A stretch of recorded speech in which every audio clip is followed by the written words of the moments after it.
Assalamualaikum warahmatullahi wabarakatuh. Saya Herianus Pravita dari Program Studi Teknik Industri Universitas Sarjana Wita Mahasiswa. Saya akan mempresentasikan tentang temperatur dan pengendalian. Video ini dibuat untuk memenuhi tugas ergo lingkungan. Di video ini kita akan membahas bagaimana suhu lingkungan kerja atau suhu udara dapat mempengaruhi kerja atau manusia. Kita akan mulai bahas dari temperatur. Temperatur memiliki beberapa pengertian dari beberapa ahli. Yang pertama yaitu dari Kelvin.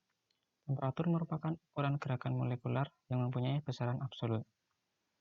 Selanjutnya yaitu dari Nur Dendianto mengutarakan bahwa temperatur merupakan suatu ukuran energi kinetik rata-rata dari suatu molekul. Jika temperatur tinggi, maka energi kinetik rata-rata pun akan besar. Yang terakhir dari Insinyur Syarsinta, temperatur merupakan suatu ukuran dingin atau parahnya keadaan sesuatu lainnya.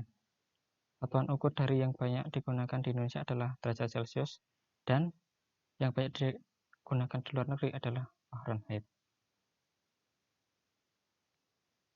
Lingkungan kerja juga memiliki beberapa pengertian dari para ahli. Yang pertama yaitu dari Niti Sumito dalam Nuraini yang mengutarakan bahwa lingkungan kerja adalah sesuatu yang ada di sekitar karyawan dan dapat mempengaruhi dalam menjalankan tugas yang diembankan kepadanya, misalnya dengan adanya air conditioner atau AC, penerangan yang memadai, dan lain sebagainya.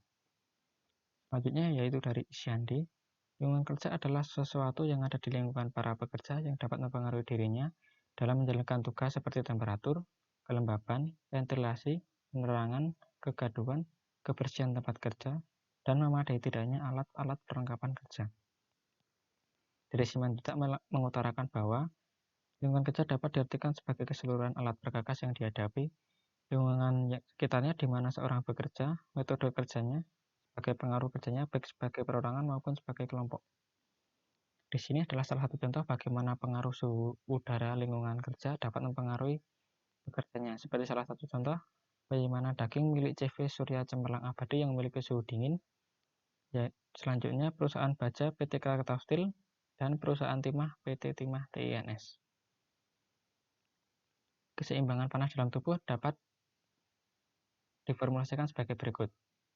S sama dengan M kurangi W plus R plus C min W, yang diartikan sebagai S merupakan kondisi keseimbangan tubuh manusia, M adalah metabolisme tubuh, E panas yang hilang karena evaporasi, R adalah pertukaran panas karena radiasi, C pertukaran panas, dan W akibat kerja. Respon fisiologis tubuh memiliki macam-macam respon seperti dalam kondisi panas yang bisa dilihat dalam tabel sebagai berikut. Suhu tubuh normal manusia adalah 30 derajat Celcius. Jika terjadi peningkatan pada suhu atau suhu kerja akan memiliki respon fisiologis sebagai berikut. Sebagai contoh, jika meningkat 1 derajat atau 38 derajat Celcius akan merespon dengan tubuh berkeringat, sangat tidak nyaman, atau sedikit lapar. Jika semakin tinggi pada titik 40 derajat Celcius akan bisa menimbulkan seperti pingsan, dehidrasi, lemah, sakit kepala, muntah, kening, dan berkeringat. Dan lain contohnya. Respon fisiologis dalam kondisi dingin. Pada suhu tubuh normal 37 derajat Celcius, jika semakin rendah maka tubuh akan merespon seperti pada suhu 35 derajat Celcius. Tubuh akan mengalami hipotermia, menggigil keras, kulit menjadi biru atau keabuan, jantung menjadi berdegup. Jika semakin rendah maka bisa menimbulkan kematian.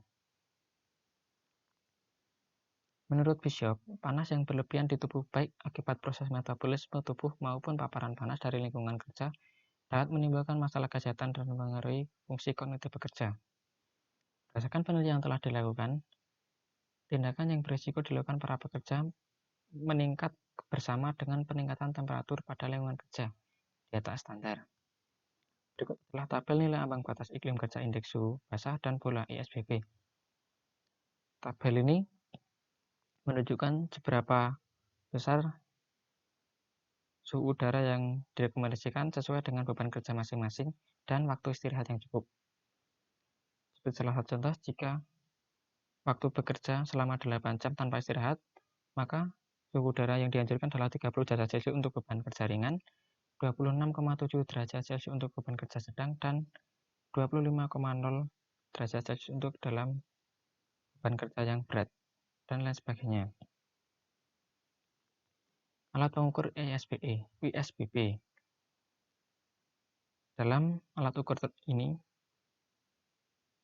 dapat dirumuskan sebagai berikut. A. Pekerjaan dilakukan di bawah paparan sinar matahari atau outdoor. ISBP sama dengan 0,7 kali suhu basah plus 0,2 kali radiasi plus 0,1 kali suhu kering. B. Jika dilakukan dalam ruangan, ISBP sama dengan 0,7 kali suhu basah plus 0,3 kali radiasi. Selanjutnya ada alat pengukur ISBP yang lebih modern, yaitu bernama Custom Heat Stress Monitor. Juga merupakan alat ukur yang lebih modern yang dapat dioperasikan secara digital maupun yang meliputi parameter suhu basah, suhu kering, suhu radiasi, dan ISBP yang hasilnya tinggal membaca pada alat dengan menekan tombol operasional dalam satuan Celcius atau Fahrenheit.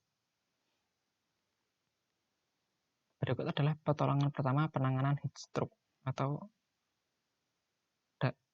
orang terpapar panas yang dengan suhu tinggi. Yang pertama yaitu memindahkan korban ke tempat yang lebih dingin. Yang kedua, menyiram korban dengan air dingin. Yang ketiga, mengopras korban dengan air dingin juga, atau setidaknya untuk menurunkan suhu tubuh pada korban. Selanjutnya yaitu memberikan korban minum atau larutan elektrolit. Yang terakhir yaitu menjaga sirkulasi udara pada si korban. Pengendalian tekanan panas.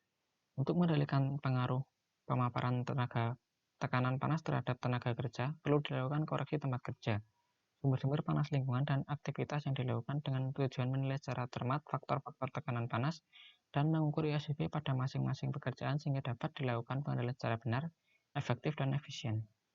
Secara lebih rinci, teknik pengendalian dapat dilihat sebagai berikut. Nomor 1, mengurangi faktor beban kerja dengan mekanisasi. Yang kedua, mengurangi beban panas radian seperti dengan menggunakan APD berupa tawang pemantul panas atau relokasi proses kerja. Yang ketiga, meningkatkan pergerakan udara melalui ventilasi buatan. Yang keempat, mengurangi temperatur dan kelembapan seperti melalui ventilasi pengenceran atau dilution ventilation atau pendinginan secara mechanical cooling.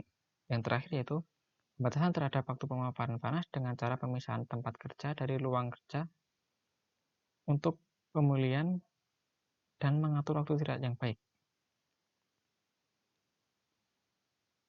Berikut adalah daftar pustaka yang diambil untuk mempresentasikan materi ini. Yang pertama, saya ambil dari buku Ergonomi untuk Keselamatan Kesehatan dan Produktivitas, ciptaan Tawakal, Solikul H, dan Lili S. Selanjutnya yaitu dari jurnal Octaviani tentang pemahaman mahasiswa kedokteran UNS 2018 terhadap penanganan heat stroke. Sekian video presentasi kali ini, kurang lebihnya mohon maaf. Saya akhiri. Salam.